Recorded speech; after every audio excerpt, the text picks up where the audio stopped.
warahmatullahi wabarakatuh. Bersama saya lagi di Lutra Channel. Oke, hari ini saya kedatangan paket. Nih dia paketnya.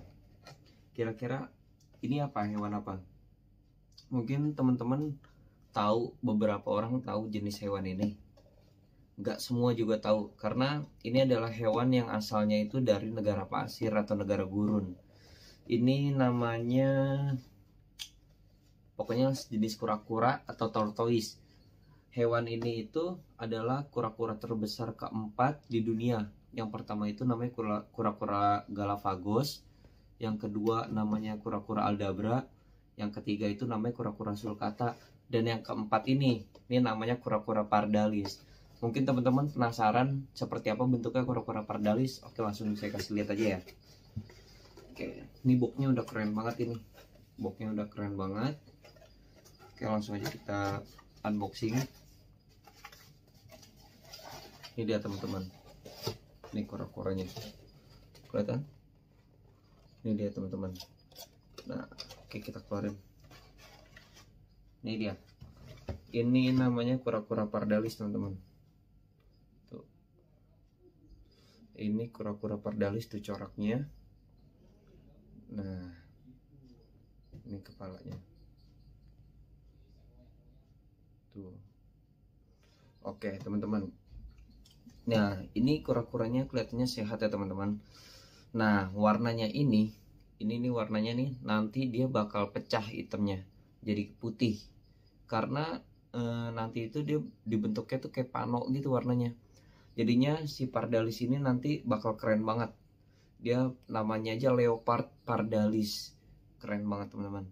Nah, jadi teman-teman kalau misalkan mau beli kura-kura yang sehat atau enggak, bisa lihat nih dari matanya dulu nih teman-teman. Nih. Tuh, matanya itu dia seger gitu, melek. Terus di mulutnya itu ada bekas makanan, berarti itu dia mau makan. Sama kita bisa ngecek di tempurungnya. Nah, ini tempurungnya itu mulus ya teman-teman, nggak ada bopeng. Mulus nih karena nih rawatan orangnya nih. Rawatannya juga keren banget tuh. Mengkilap ya, mengkilap karena mungkin sama dia dikasih pelembab. Tuh, keren banget. Nah, kita ngebahas soal harga. Sekarang, kenapa saya lebih milih miara kura-kura darat ini dibanding hewan lain? Karena kura-kura darat itu semakin semakin besar itu dia semakin mahal harganya. Seperti contohnya ini pardalis. Nah, untuk pardalis itu harganya sekitar 1,3 sampai 1,6.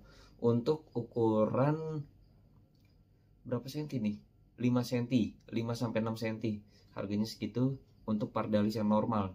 Tapi mungkin saya pernah ditawarin itu pardalis ukuran 5 sampai 6 cm itu 2,5 juta. Dia itu HW atau high weight ya.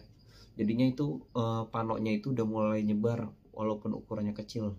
Biasanya nyebarnya itu kan pas ukuran-ukuran 9 cm itu baru kelihatan nyebar. Tapi yang 2,5 juta itu kemarin saya ditawarin tuh panonya udah mulai nyebar, udah banyak.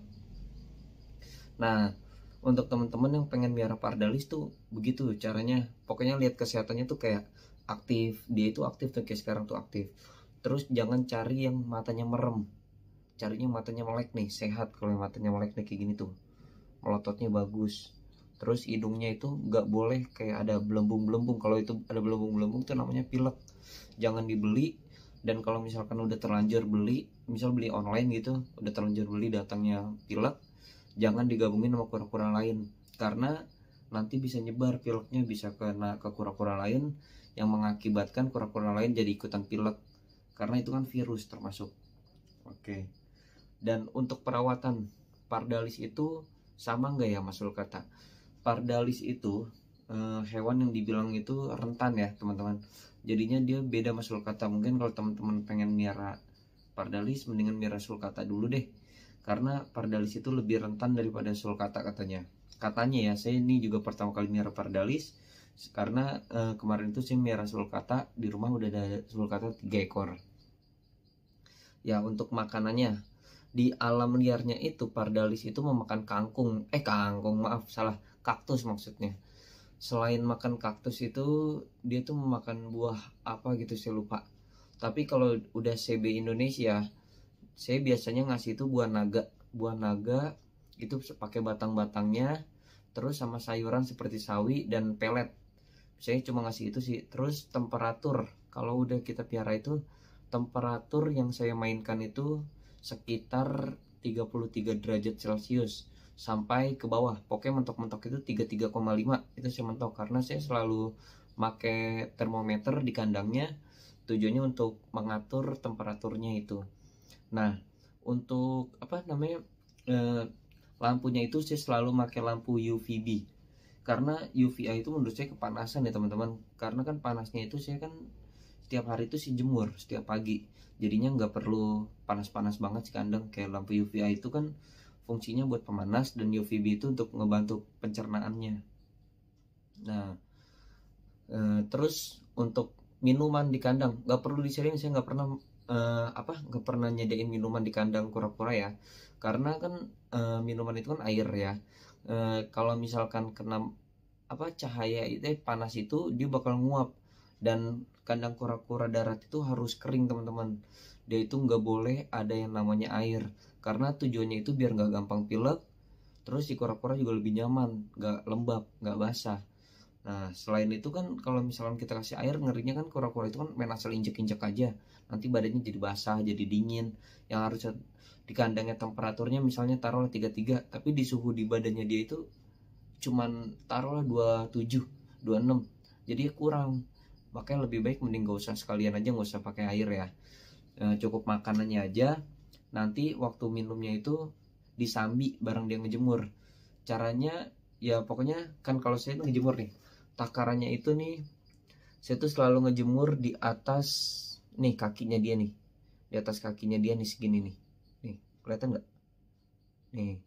Pokoknya tuh saya selalu ngejemur di atas kakinya nih segini, tujuannya biar nanti sama dia tuh keminum. Kalau misalkan kedalaman nih, ketinggian nih, misalnya setempurungnya itu jangan teman-teman, karena kalau misalkan ketinggian juga nggak bagus, karena takutnya nanti dia kelelep. Kelelep itu maksudnya ya tenggelam gitu. Jadinya ya pokoknya takarannya saya kakinya ini aja nih. Oke, kalau udah sekaki tuh udah dijamin aman. Oke, jadinya kalau misalkan ngasih minum itu sembari ngejemur. Ingat, sembari ngejemur, jangan ditaruh di kandangnya, karena itu sangat banget rentan ya. Rentan yang namanya pilek itu gara-gara kita salah penanganan. Salah satunya itu kita menyediakan tempat minum di dalam kandangnya, itu bakal bisa mengakibatkan pilek. Oke, mungkin itu aja yang bisa saya jelasin tentang cara perawatan Pardalis sama harga dari Pardalis. Oke, di support terus ya Lutra Channel, karena ini adalah channel kedua kita. Yang pertamanya kita kehapus oleh pihak YouTube karena kita melanggar dari pedoman YouTube. Semoga di channel kedua ini kita bisa lebih berkembang lagi kayak channel sebelumnya. Dadah, goodbye, salam Lutra Channel.